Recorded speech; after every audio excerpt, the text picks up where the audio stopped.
Hello everybody, welcome back to the workshop. So if you think that that was a mistake of editing, it wasn't. I wanted to add a little bit of emotion to this video.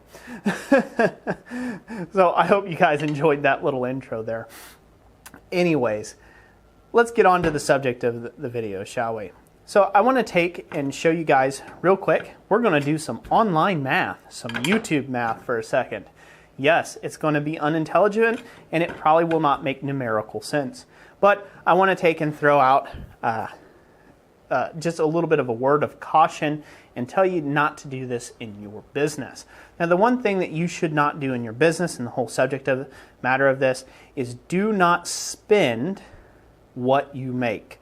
Now, let me be really clear about that. Say you receive $100 for an item. Okay? You receive $100 for an item, okay? And this is, say, week number 1, right? This is the first week of the month.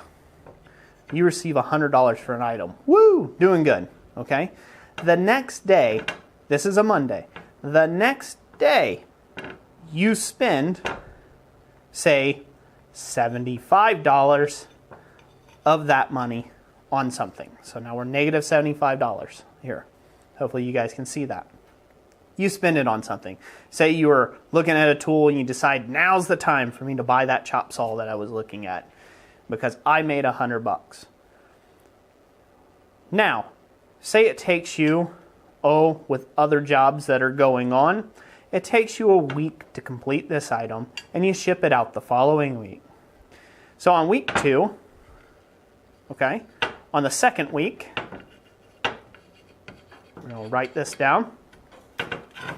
Maybe you didn't sell a $100 item that week. Maybe you sold a $50 item that week, okay? Let's call that a $50 item that week instead. Remember, keep in mind, you still had $25 left over from this. Boom, where are you at? You're at a gain of $50. So in week 2, you only have $50 technically of profit. That's where you're at in the plus. Hopefully this makes sense. Hopefully I'm not getting too confusing here. That went back to pay the 75. There was still 25 left over, plus the 25 equals 50. Okay? So now you have $50 at the end of this week. But uh-oh, there's rain clouds on the horizon. Your customer rains all over your spending parade saying, hey, I didn't like this item, or hey, it came up damaged. I want my money back. Now what are we to do? Remember, you're only at $50 to the positive is what you thought. Your customer, rainy days happen, they want all $100 back. So you're not $50 to the positive. No, you're $50 to the negative now. That's no good. So I know that this is a real simple illustration, and I'm kind of being a little tongue-in-cheek about it, but I want you to study this little graph for a second. Good? Okay. In this example, I'm going to clean it off here in a second. In this example, what I'm trying to point out here is just because you have made the money, that money is not yours until the customer is happy with that item. Because technically it has not cleared the bank yet, because they could dispute the item. There's other things that are involved in business, like customer satisfaction. Things can get lost in transportation, and then you have to make that item again. And if you didn't put enough money back to protect yourself, okay, against this happening or this occurrence happening to you, you would end up owing more money than what maybe you could do 1 month. And this sinks this right here, done on this small of a scale, is what sinks most small businesses. Because what happens is we have short weeks as a small business. We have weeks where we don't, or maybe even months at a time where we don't make a lot of income. But then we have other months where we're working 90 hours a week. And money is going good. It's going well. You have got to prepare for those rainy day seasons. Do not spend the money as it comes in. Give it time, let it build and accumulate. Because if we were to reverse this equation, you had the $100, you didn't spend anything. Week 2 comes along, you made another sale, $50. Now you have $150, and all of a sudden that rainy day happened, you would still be at plus $50. You would still be able to make a bill at that point in time, and you wouldn't be giving up even more money, having to hit a credit card, take a loan, get a friend to, spot you some cash or whatever to take care of business. Now you say, well, that's pretty ridiculous, Roy. This is just it's just $50, like big whoop, right? I could just sell something off of my own. I could pawn something, hawk something. But that doesn't fix the problem of what got you into the situation you're in. Imagine if this was $1,000. Imagine if that equation was $500 and that was $750. Just add extra zeros and you can see where this could be a big problem. So let's do that real quick. I want to just show that so this way you guys have visualization of this. Because I know a lot of you are starting out small businesses and you're taking a lot of Jessica and I's business advice. And it's really crucial that you guys get this into your heads about practical finance in your business for the long game. We want you to be around for 30 years to come, okay? We don't want you to go bankrupt. Okay, same thing. First week, and we'll just put a W there to save time. Second week, we had $500, right? So that's second W. Correct. It's 500. We're doing the same math here. You spent 500 somewhere in here. So let's go ahead and drop a little arrow here since I don't have a place to write it. You spent $500. So we're going to call that a negative $500 there. Rainy days, so you had 500 left over to the positive, or so you thought. Rainy days happen. Poured on your parade, and this customer wants their $1,000 back. Now what are you? You're negative 500 big ones. I may be a simple man, but that's a lot of money. That's a lot of money by today's standards. That's a lot of money out of a small business. That's the difference between keeping your rent paid at the shop maybe you're renting. That's paying employees. That's a paycheck for someone. That's keeping the lights on. That's materials. That's a lot. $500, that's a lot. And again, I just times this by 10x. That's it. I just made this problem 10 times larger. And so you can see where this could get astronomical. Just keep adding zeros as you spend, as you make more money.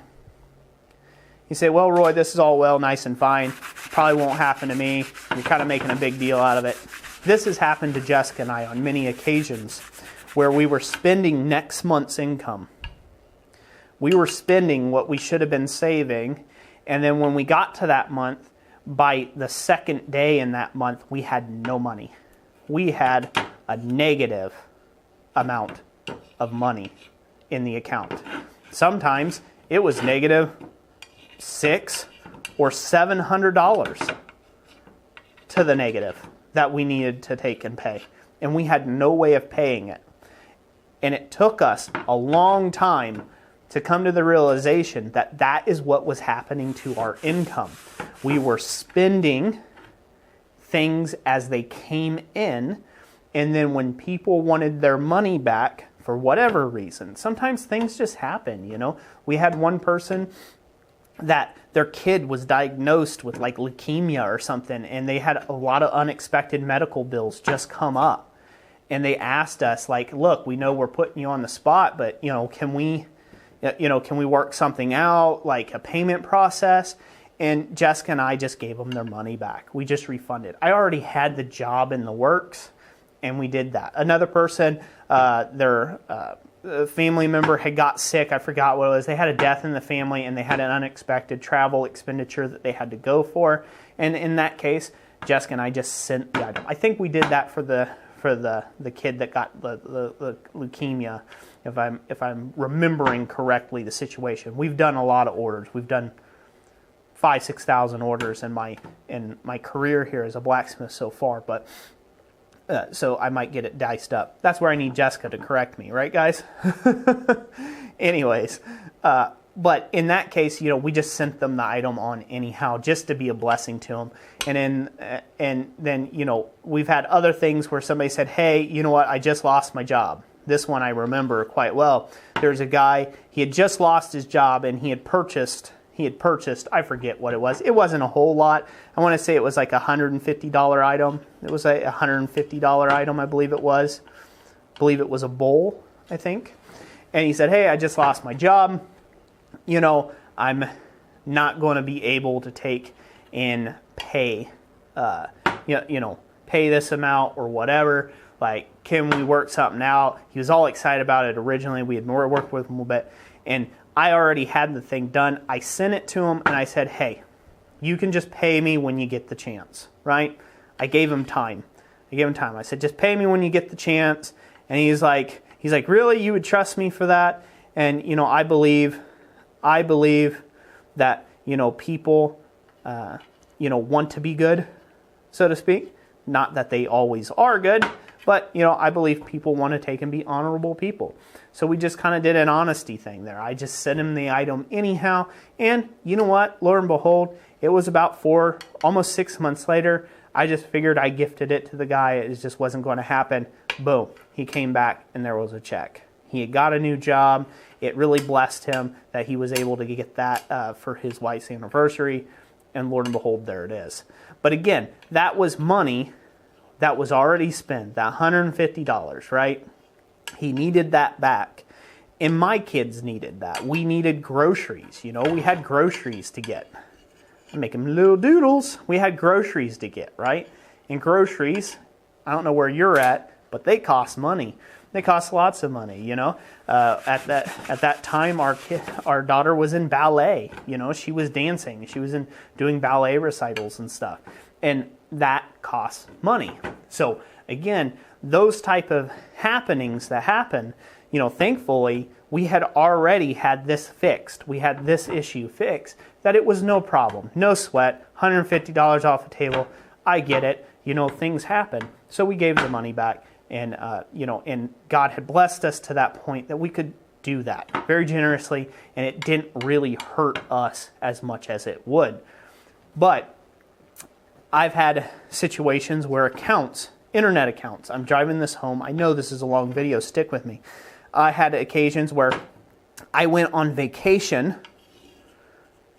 came back from vacation, all to find out that I had a negative amount of about $500 in my account with overdraft fees that I had to pay because an internet site, I won't mention them by name, had a dispute. There was there was a customer that, basically he didn't tell his wife he was getting her a very expensive gift. I went with the assumption that I had $500 in my account plus some on top, and we had enough for our trip. And when I come home, I would have $500. I mean, it's no problem. Got plenty of money. Towards the end of the month, that would cover some of the bills, and then I had some other money that was going to be clearing in a week after we got home, and it was going to go well. So we went on this trip. We spent money, the trip money that we thought we were going to spend, that we had in the account, okay? We came back, found out there was a dispute on the credit card claim, and Lord and behold, we come back to overdraft fees, everything else, because we weren't cleared first. This particular website just took our money. It just took it right out of the account and didn't even ask. There was no appealing process. There was nothing like that. And it was a big misunderstanding, and the person ended up having to resend their payment to us after the whole debacle got fixed. And we finally got our $500 back, but it took 2 whole weeks after we had returned home. 2 whole weeks after we returned home to get that much needed money back. So that was kind of the pivotal turning point for us to realize, wow, we've been doing this all the wrong way. And so I hope that this video will help some of you out there that are doing your businesses get this concept of not spending what you make, to give it time, to make sure payments process through properly, to make sure your customers are happy with your work before you start taking money and dollar amounts from that item. And be very, very, very cautious if you do, because you're gambling against time. You're gambling that your customer will be happy, that the post office won't lose it, and that everything will turn out all right. So that's it for this video. I hope it takes and helps some of you out there. I know it was a long one. It's a little educational segment there. I'm not apologetic for that at all. I hope somebody learned. I'm pretty sure somebody did. Thank you all so much for watching this video, and I will catch you on the next one. God bless you all, and have a great day.